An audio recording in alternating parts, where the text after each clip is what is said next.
Coming up next on Newswatch. A West Virginia town joins the growing list of those battling water woes. And the search continues to find someone to head an Ohio University program. And in sports, a local high school team kicked off its road back to the state title game last night. Newswatch starts right now.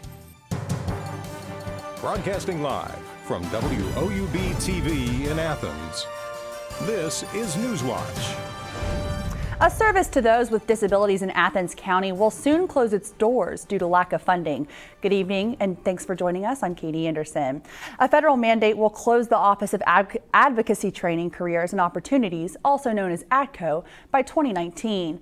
The office works with the Athens County Board of Developmental Disabilities. The mandate does not allow for county boards to provide services, monitor services, or receive funding for the services. Mayor Steve Patterson spoke with WOUB last week, and he hopes to combat the stigma that follows people with disabilities who are trying to find work.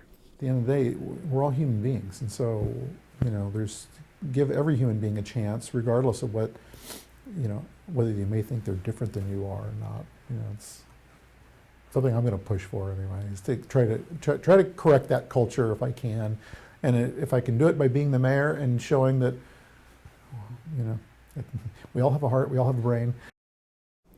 Newswatch at noon in depth will take a deeper look into the economic opportunities and setbacks for people with disabilities. Tune in on February 19th. And moving on now, a town in West Virginia is now on alert due to water contamination. Community members in Vienna were told high levels of C8 was found in their water after 2 samples were taken. C8 is a chemical that is used to make Teflon. Vienna's mayor says they are now taking action. He introduced several solutions, including water well isolation or partnering up with Parkersburg for help. We don't have enough data. We cannot make an accurate picture of this with only 2 samples. And so what we've instituted is we are now doing monthly sampling on our water wells. For now, residents are being warned of the long-term effects of the chemical. Officials say the government is doing everything in its power to combat the spread of C8 in the water. And we have new updates regarding water contamination in Sebring, Ohio. The Ohio Environmental Protection Agency says high levels of lead are still being found in tap water samples sent to them by homeowners. Now, the EPA says almost 800 samples have been sent to them so far, and of those samples, 34 homes have shown lead levels above the federal standard. Now, Sebring has come under scrutiny in recent weeks after state environmental officials say the operator of the village water plant waited months to notify people about the high levels of lead. Now, recent tests show the village's water plant is lead-free. And here at Ohio University, 9 people have applied to be the interim advocate for Ohio University's Survivor Advocacy Program. But the university is saying those who have applied for the position so far are not qualified enough. The university program provides services to survivors of sexual assault, rape, and stalking. The program has been closed since November. According to an article by The Post, an Ohio University official says the search committee in charge of finding this position has not been able to find someone with the right licensing. And days after a no confidence vote for staff and faculty at Hocking College, now personnel are considering leaving the college as an option. Jerry Hart, president of the Hocking College Education Association, says he expects a lot of retirements. Many of the faculty who submitted votes of no confidence say they are working in a, quote, toxic environment. WOUB has attempted to reach out with Hocking College President Betty Young, but has not yet received a response. In Chillicothe, a woman is now charged with escape after slipping out of handcuffs. It happened last month. Candace Gray freed herself and fled from the back seat of a police car. Ross County Sheriff's deputies had a warrant for her arrest.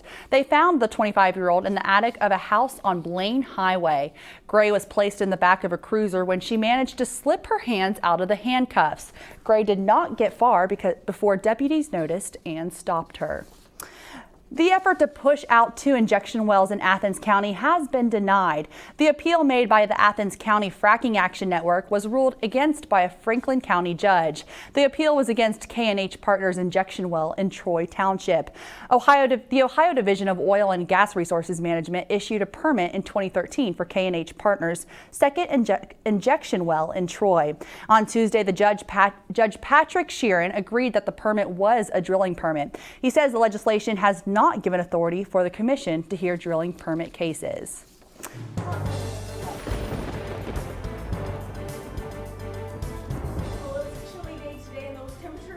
To just keep dropping. Good evening and welcome to the Newswatch Weather Center. I'm Allison Gens. Right now in Athens, it's 24 degrees outside, and we do have some light flurries around the area right now. Are looking around the region. Then for our temperatures here, we are right now are in the mid-20s. We have 24 for Newark, 24 in Cambridge as well, 23 in Marietta. A little bit warmer as we head south in the region with 28, 31 in Ironton, and it might have been cold, but looking overnight tonight, those temperatures are going to just keep getting colder.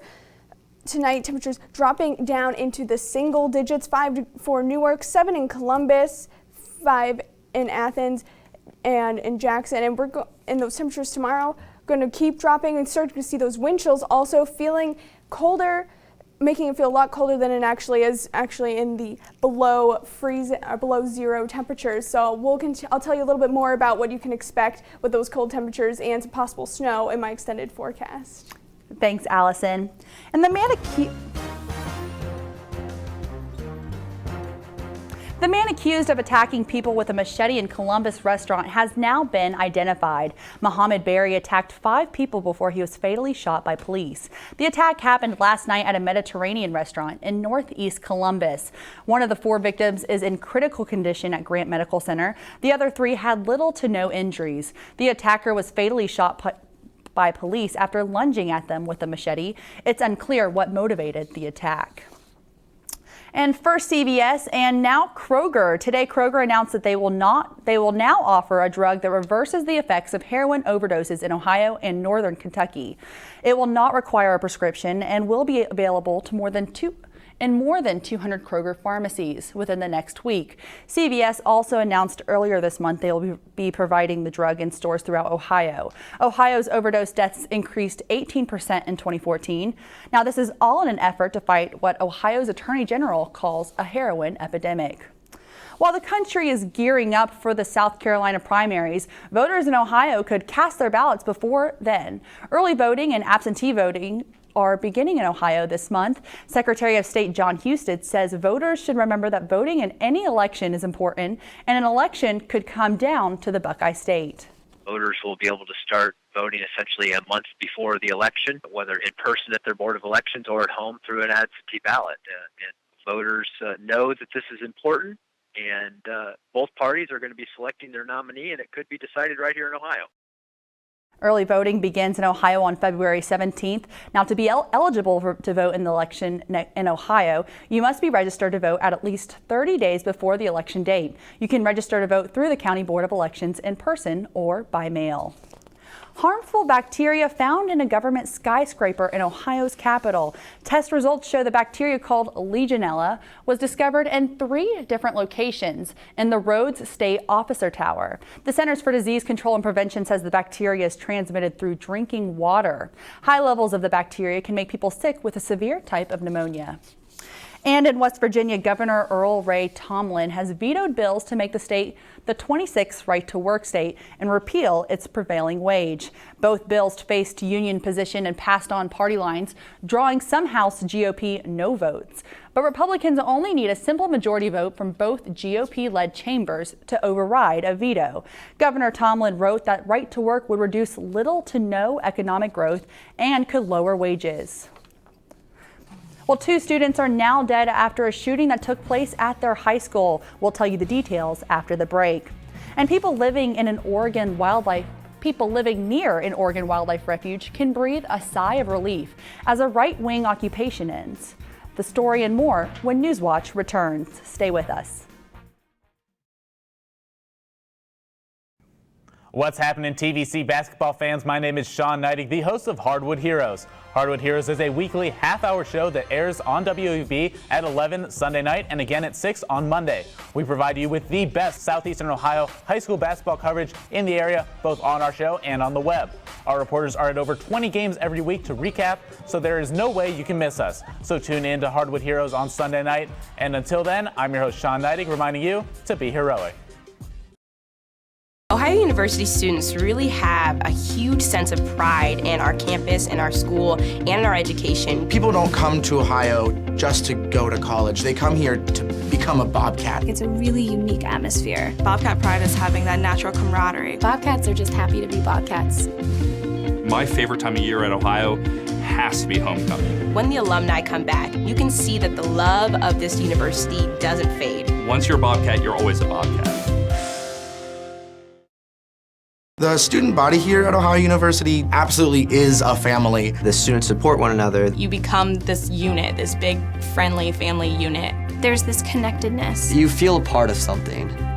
Driving in on the highway and just seeing the red bricks and the trees again, it's just like coming back home. There's great students, great professors. You just walk around campus and think, oh my gosh, I can't believe I go here. I feel like I matter in the community, and I feel like I matter here at Ohio University. It's home. Athens is home. My professors really care. They care about my grades, they care about my opportunities, they care about my experiences, they want me to succeed. They give those opportunities to the students. My professors have been extremely approachable. Literally, their door is always open. You can go to them with pretty much anything. Everyone knows your first and your last name and where you sit in the classroom. I really never feel like I'm being talked down to or just being taught material. I always feel like I'm having a conversation. And they want to share those opportunities and those experiences with us.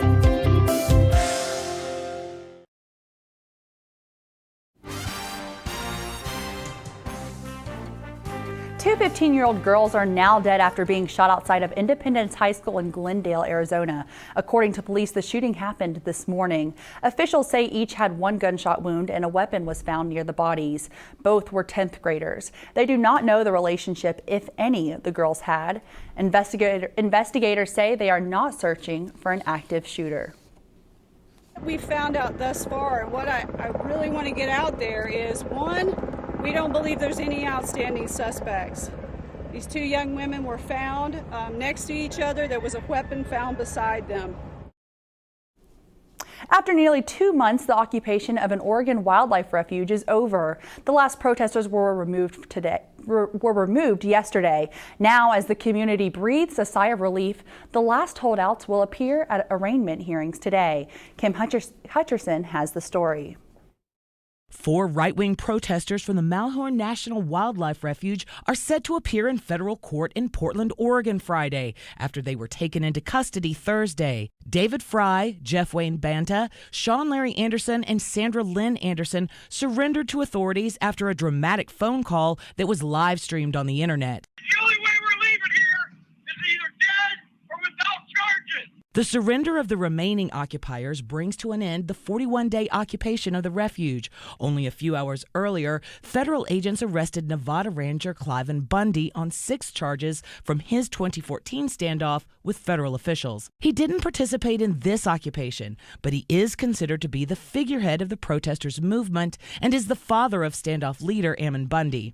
He was arrested last month during a highway confrontation with authorities in which another demonstrator was killed. Locals are glad the spectacle is over. I'm proud of this community.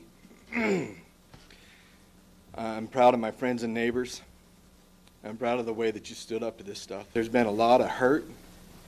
There's been a lot of things said. But I don't think there's anything that's been done that can't be worked through. I'm Kim Hutcherson reporting. The FBI is working with the local Paiute Nation and Fish and Wildlife agents to see how much damage was done. They say the refuge will be closed for several more weeks while bomb technicians comb the area. And the problem continues for the social media giant Twitter. According to the company, it lost 2 million users in the last 3 months of 2015. The news caused Twitter stock to drop 12% in after-hours trading on Wednesday. At the end of last year, Twitter had around 305 million active users. By contrast, Facebook has 1.6 billion. Even Instagram surpassed Twitter in September with 400 million users. Twitter has been struggling to win over new users for some time, launching new products to try to address the issue. And on Wall Street today, stocks were able to rally and end with gains, ending a 5-day streak in the black. Here's a look at stocks of local interest.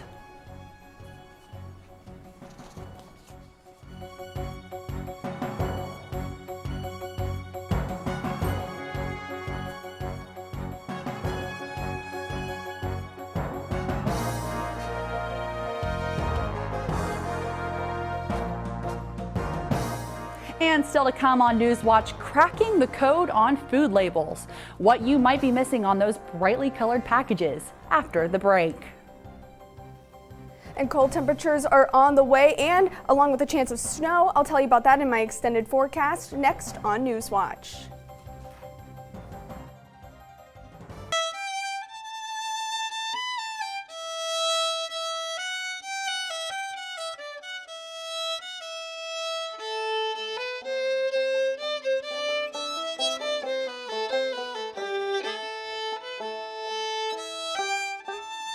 Nestled in the heart of the Hocking Valley sits a town with a story. A story carved from mountains of coal, mixed with a little clay and sprinkled with a dash of culture. It's a story of national significance and local pride. A story rooted in the past that's still being written today. Join WOUB on March 19th at Nelsonville York High School for the premiere of Our Town, Nelsonville.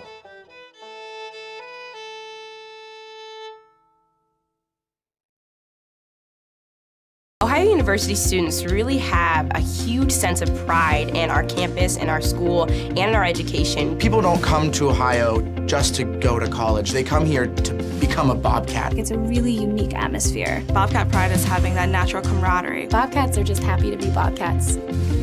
My favorite time of year at Ohio has to be homecoming. When the alumni come back, you can see that the love of this university doesn't fade. Once you're a Bobcat, you're always a Bobcat. The student body here at Ohio University absolutely is a family. The students support one another. You become this unit, this big, friendly family unit. There's this connectedness. You feel a part of something. Driving in on the highway and just seeing the red bricks and the trees again, it's just like coming back home. There's great students, great professors. You just walk around campus and think, oh my gosh, I can't believe I go here. I feel like I matter in the community, and I feel like I matter here at Ohio University. It's home. Athens is home.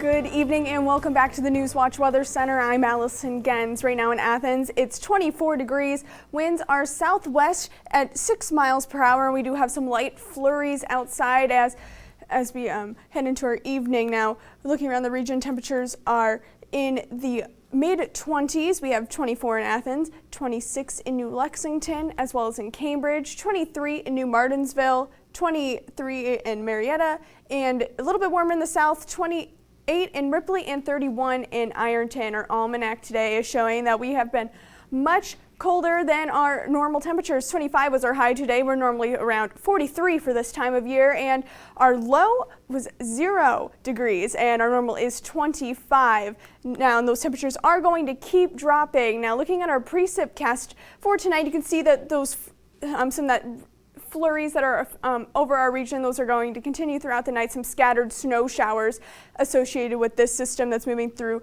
as well. Now tomorrow, that's going to be moved out of our region and out of the way.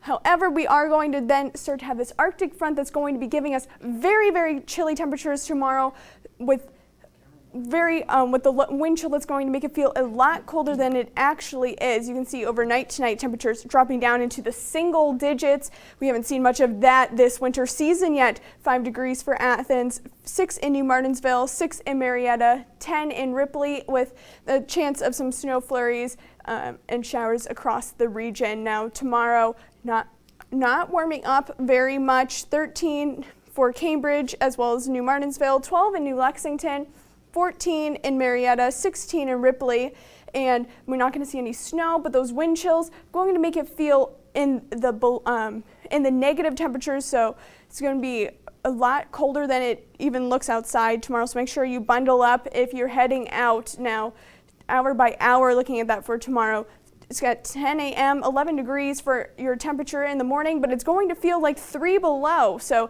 there's that wind chill that's going to be in effect. Then by noon, those frigid temperatures with 12 degrees, and then by 2 p.m., 13. It's still going to be dry, but still cold as tonight. Now, tomorrow now. Tonight, 5 degrees for our low, we can see about a ½ inch of snow tonight, and then tomorrow 14 degrees with that negative wind chill and partly cloudy skies throughout the day. Now looking at your extended forecast, we're going to see dry conditions, but as we head into Sunday night and into Monday, you can start to expect a snow system that's going to work its way through. That's going to bring us some snow showers late Sunday and then lasting through Monday. And we'll be keeping an eye on that system as we head closer into the weekend with more of that timing. So just stay tuned on WOUB's social media for more information. Now I'm going to send it back to Katie. Thanks, Allison. And when it comes to food that is boxed, bagged, and wrapped, it can be difficult to decipher all the words on the packaging. Well, Kelly Bowman helps us crack the code in today's Health Minute. We want to help you become a smart shopper, so we called in a clinical dietitian to help us sort it all out. I would turn to the nutrition fact panel first. That's where you're going to find the serving size and then all of the amounts per serving. So how about this ingredients list? How do we use that to our advantage? Ingredients are listed in the order of their predominance in the products. What you would really need to pay attention to would be the first 3 ingredients to see what's mostly in that product. What are some key words to look out for when reading the label on the side of a box? Personally, I look for sugar. I want to avoid a lot of added sugars. And then it's good to know words that mean sugar, words that end in OSE, like dextrose or maltose, and then the corn syrups. Another red flag nutrient would be the sodium. What's the difference between good fats and bad fats? Even if it says 0 trans fat on the label, if you see the word hydrogenated fat in the ingredients list, there could be up to ½ gram of trans fats per serving in that product. Use these tips as tools the next time you go to the grocery store, and you'll be sure to leave with food that's healthy and satisfying. For CNN, I'm Kelly Bowman. Welcome to sports, I'm Anthony Alaco. We are right around 12 minutes from tip-off between Ohio and Buffalo. I'll let you know where to catch that game. Plus, high school hoops are taking over the region. With many local teams in action, I'll hit you with the details of the biggest games in the area. All that and more next on Newswatch.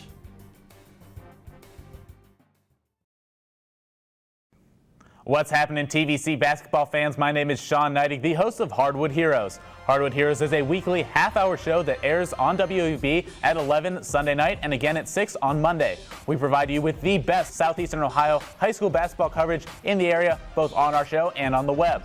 Our reporters are at over 20 games every week to recap, so there is no way you can miss us. So tune in to Hardwood Heroes on Sunday night. And until then, I'm your host, Sean Neidig, reminding you to be heroic.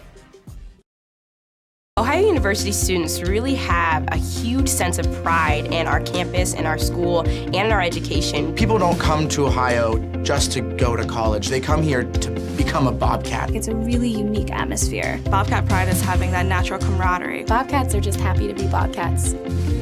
My favorite time of year at Ohio has to be homecoming. When the alumni come back, you can see that the love of this university doesn't fade. Once you're a Bobcat, you're always a Bobcat.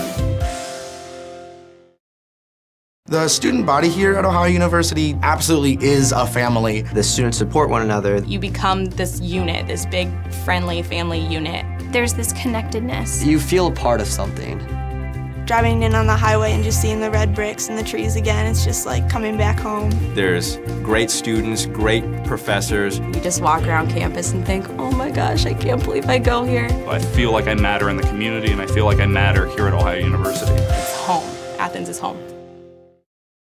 My professors really care. They care about my grades, they care about my opportunities, they care about my experiences, they want me to succeed. They give those opportunities to the students. My professors have been extremely approachable. Literally, their door is always open. You can go to them with pretty much anything. Everyone knows your first and your last name and where you sit in the classroom. I really never feel like I'm being talked down to or just being taught material. I always feel like I'm having a conversation. And they want to share those opportunities and those experiences with us.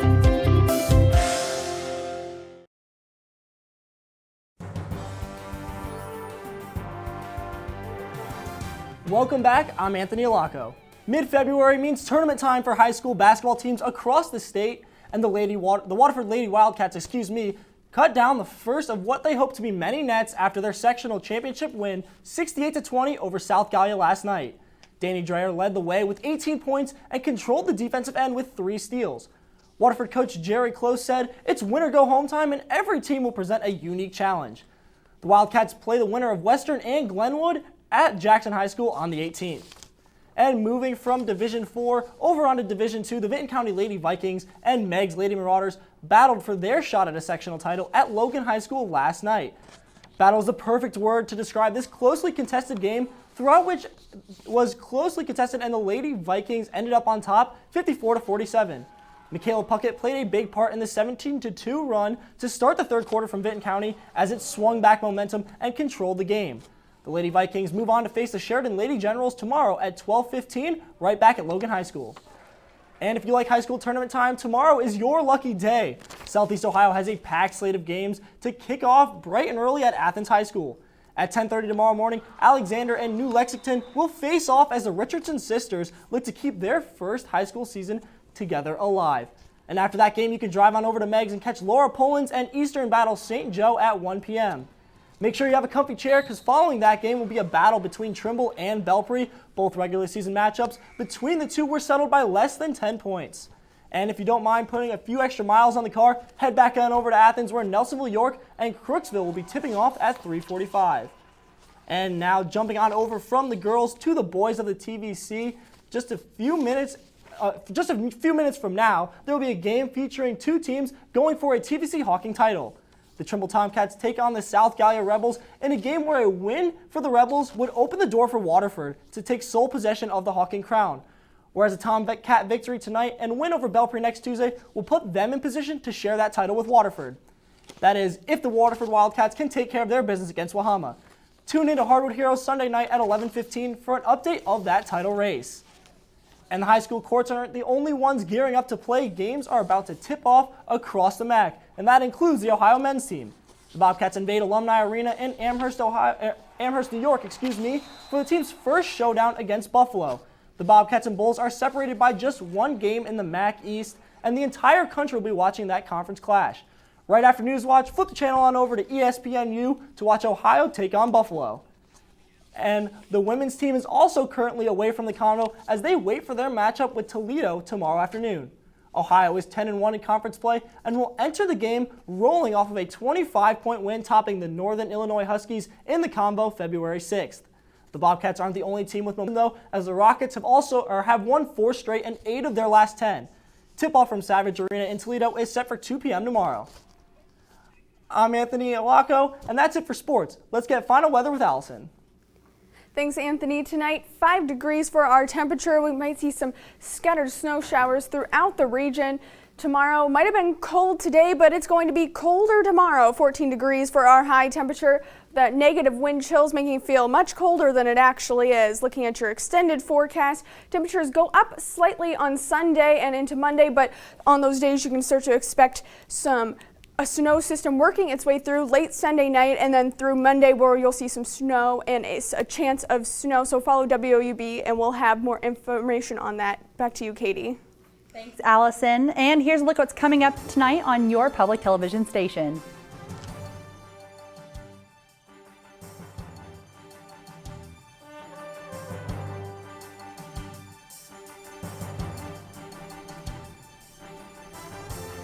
And that does it for our broadcast this evening. Thanks for watching. I'm Katie Anderson. Stay tuned for the PBS NewsHour coming up next. And remember, you can find the latest news anytime at WOUB.org. Have a great night.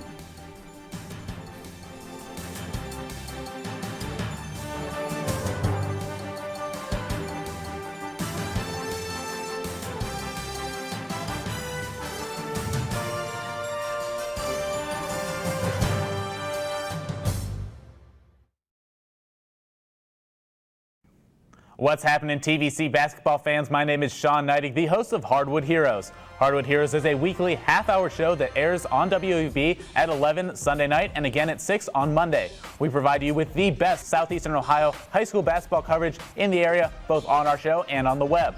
Our reporters are at over 20 games every week to recap, so there is no way you can miss us. So tune in to Hardwood Heroes on Sunday night. And until then, I'm your host, Sean Neidig, reminding you to be heroic.